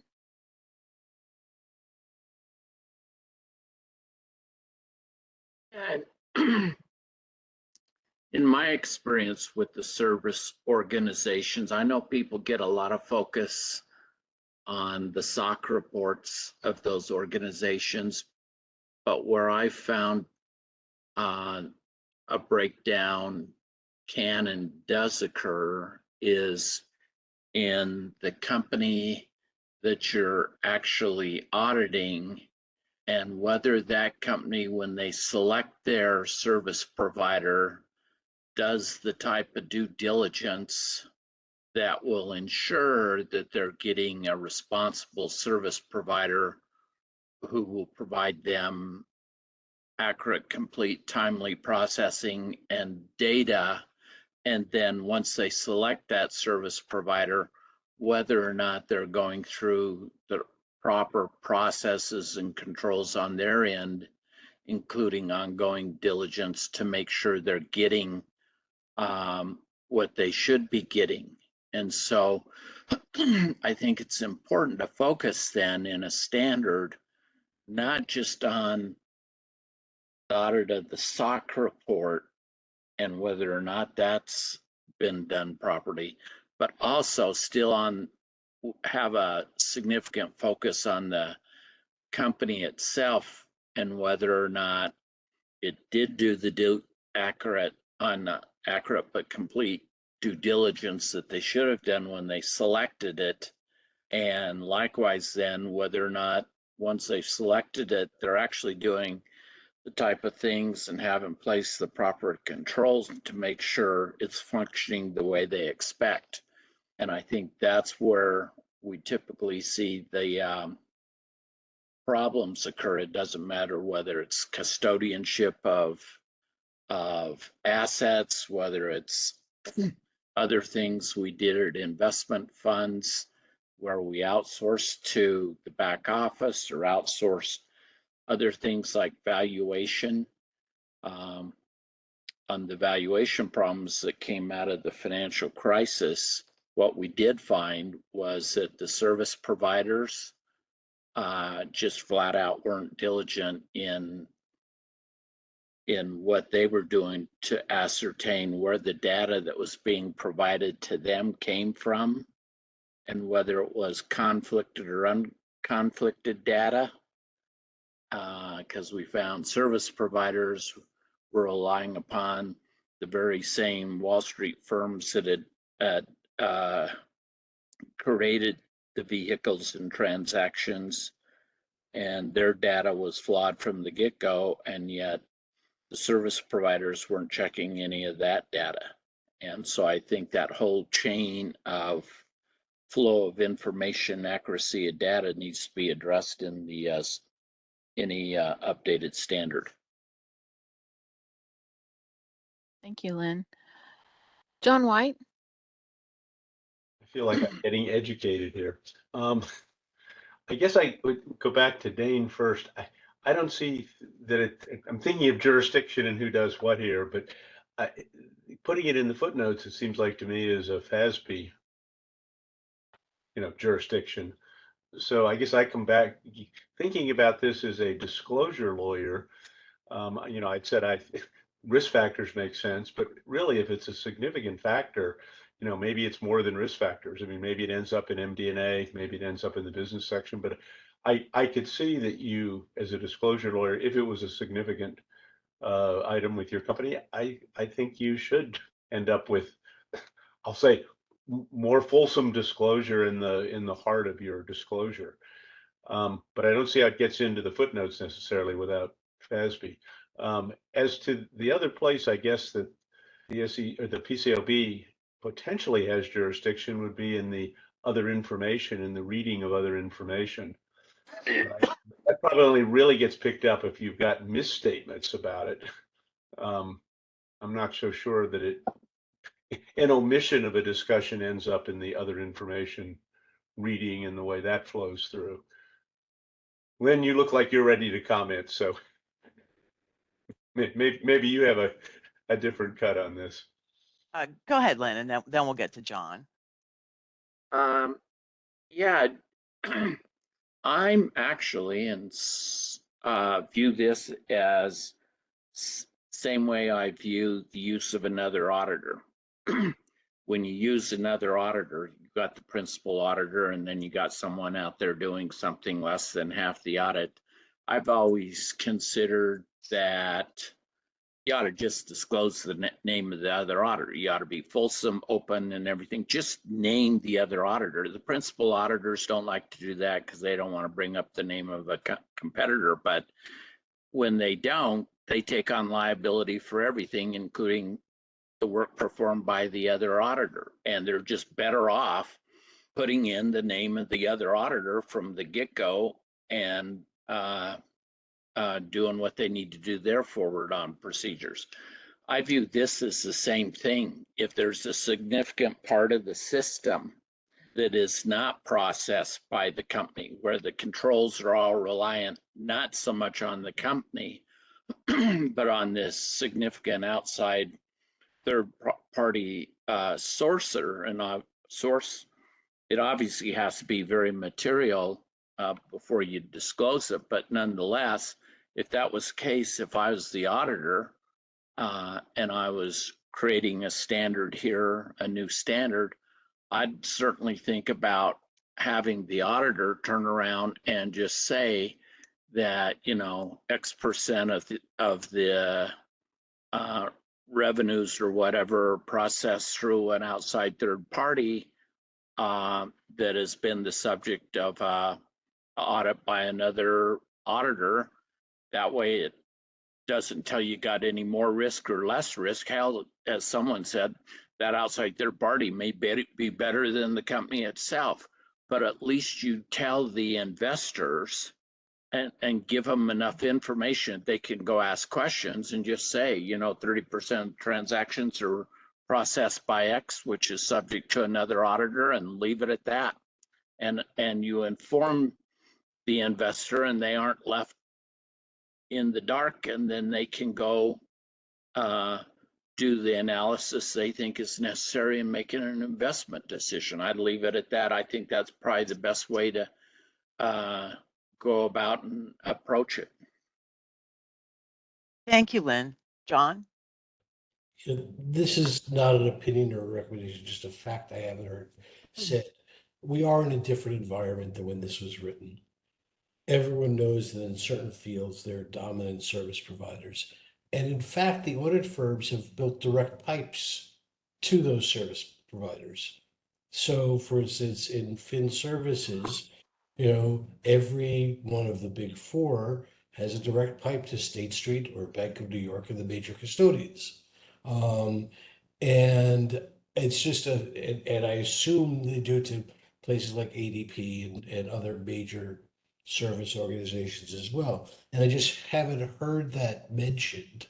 And Lisa, as you are thinking about what to do, I don't know if there are any implications of that, but it is just a fact of life that there are these dominant service providers in certain industries, and the audit firms have caught up to it and have built their direct feeds to them. In some ways, it goes back to the confirmation discussion, but in other ways, it is, here's the Service Bureau. We understand that it's important for us to understand what they're doing for our client. So I don't know how you build that in, but I think it's a relevant fact that hasn't been mentioned. Thank you. Steve Morrison? So Lynn just said something that I had percolating around in my mind, and which goes back to something Dane said a few moments ago about the importance of knowing that the auditor was making use of these service auditor reports. And despite my comments a little bit earlier, I actually am very excited about writing audit reports. When I was on the ASB, was one of my favorite tasks. So I was playing around with it in my head about how that would work, and I was analogizing over to the principal auditor, group auditor type of wording. And to, when you're dividing responsibility, and it's like I'm auditing consolidated entity, and regarding entity B, my report is is making use of this report by this other auditor. It's easier to kind of segment that off. It's a separate subsidiary that you're dividing responsibility with. What I hear you kind of saying, Lynn, is similar concept with saying, I'm making use of these audit reports from these sort of examination reports from these service organizations, these SOC reports, and I have a harder time dividing. I don't know if it gets to that level of dividing responsibility, or it almost would read like dividing responsibility and potentially be misleading, because with payroll, for example, I might go to ADP and get a payroll report, or certain other service organizations. That's maybe not be the only test that I'm doing, and I'm doing other work. This is just a component of it. It's part of my body of audit evidence that goes to.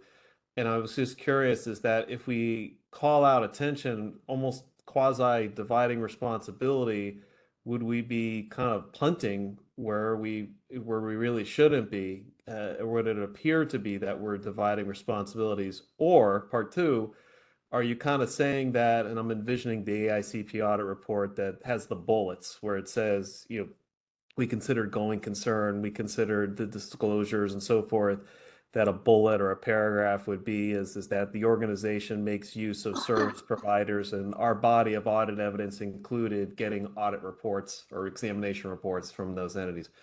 That was my question to you, Lynn. Lynn, you want to respond?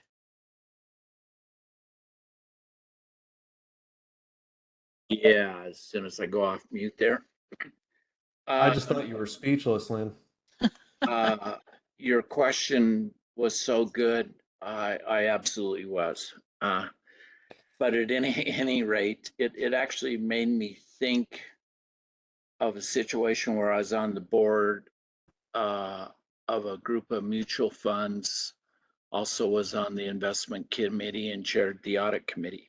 We actually use State Street for our back office, and certainly the firms do have the direct pipes in that you mentioned with respect to State Street.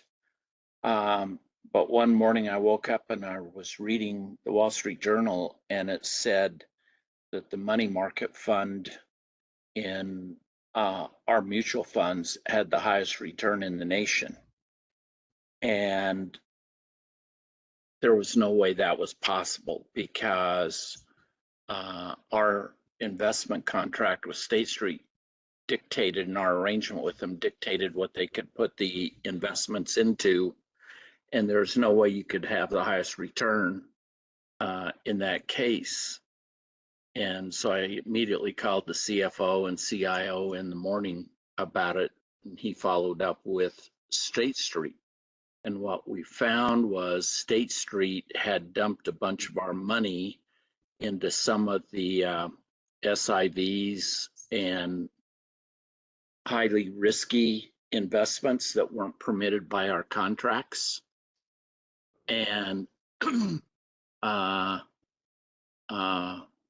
we immediately caused them to liquidate those out and replace them with what was supposed to be there without loss to us. But it highlighted the what was important, would have been and was important to investors in our mutual funds, including the money market. And that was that a very well-known major player in the market, State Street, who does a lot of this third-party servicing, had not followed a contract. And investors were at risk, not because of our fund operations, but what State Street had done with our investments. Although, quite frankly, I had a question for the CFO and CIO. What the heck were they doing that they hadn't caught it that I could catch by reading the newspaper when I got up in the morning? And so I think that's the reason why, when you have a big third-party player there play an important role in the financial reporting and the controls, it's important to at least tee that up for investors. And we did disclose in our filings that we were using State Street. But if I was the auditor, I'd want to inform the investors that are reading my audit report that a good part of these controls were not tested by me, but I did rely upon another auditor or whoever that was testing all that things at State Street, because ultimately it does come back to, why didn't that other auditor determine non-compliance with contracts by State Street? And ultimately State Street ended up having to replace a lot of people at the top, and did. And it got some SEC enforcement actions due to their lack of controls and problems.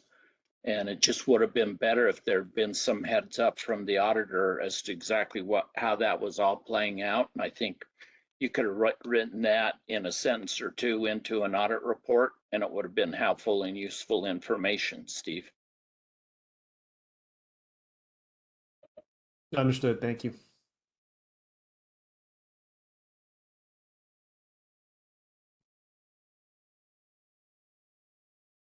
We had Josh.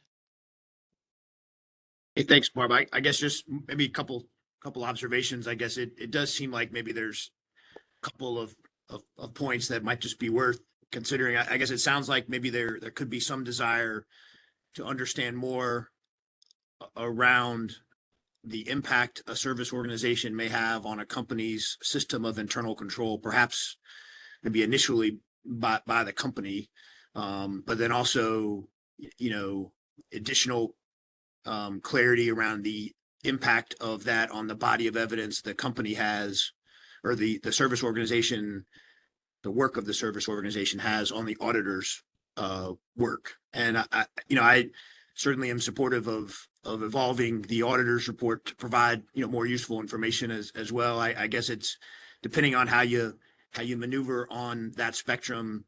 You could have situations, I suspect, where the auditor's report would speak more about the company's controls than perhaps is obvious from the financial statements today and the requirements today, which is been one of those elements that I think was, kind of at least a careful balance with respect to the existing, CAM reporting requirements. And so just maybe something to consider, if the company's use of a service organization is an interesting enough element that there is some desire to understand that from a controls perspective, that would be incremental transparency than what is provided today relative to the structure of companies' controls just generally.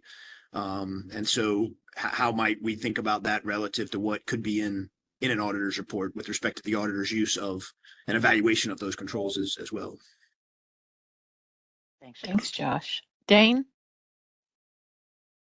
Sure. And just some clarification on, John mentioned like, wouldn't that, for one of my comments, like, wouldn't that require FASB effort? And I think I tried to emphasize that when I said that I think it would. If we had this choice between does it belong in the risk section or the footnotes, I think it does belong in the footnotes, and I recognize that as a FASB responsibility. But the conceptual reason is, we had this discussion before. It's like, do we think about it like another auditor doing some services? I find myself kind of grabbing towards it almost like segment information to a certain degree. You can go line item by line item, like how much of your revenues are really driven by reliance on a service organization or, COGS, or so you can think about it from line item by line item across the financial statements, like where's the material level of activity with those organizations across those elements. And if you see 30–40% of the revenues are dependent on some service provider, that gives you a lot of context. Now, ideally, we get that disclosure. I don't believe there's any plans for that anytime soon. But as an auditor, I think that'd be helpful to you too, because what can be done is the CAMs, and I think you'd want to have that kind of understanding of the business when you're constructing your CAMs, because you'd want to be able to know line item by line item where's the major exposure and how should that affect the audit work you're doing, and how does that potentially increase or decrease the level of the risk. If that, as someone said, service organization doesn't equal bad. In some cases, perhaps that's the right thing to do when they have certain expertise. But even when it's shifting it to a quote unquote good service organization, there's inherent risks, and those need to be navigated and understood by auditors, and ideally be great if investors could understand it too, with some nice disclosure. Thank you, Jane. Any other hands, Jessica? Nope, that's it. Lots of food for thought, and maybe just to add something into the mix that maybe we could talk about in future discussions. We've now started to hear some discussion around assurance on AI. So stay tuned. Lots of interesting things to talk about from the third-party perspective. Well, again, thank you for the great discussion, and to members for their contributions throughout the day. A special thank you to the Emerging Issues and Auditing Subcommittee. With that, I want to wrap up our last meeting of 2023. I also want to take a moment to thank some of my colleagues who worked very hard behind the scenes to make these meetings possible. From the Office of the Chief Auditor, Jessica Watson and Kiko Upchurch, our presenters, and from the Office of External Affairs, Brian Goodnaw and Todd Cranford. That now concludes our meeting. We look forward to working with you next year, and I hope you have a wonderful rest of your year.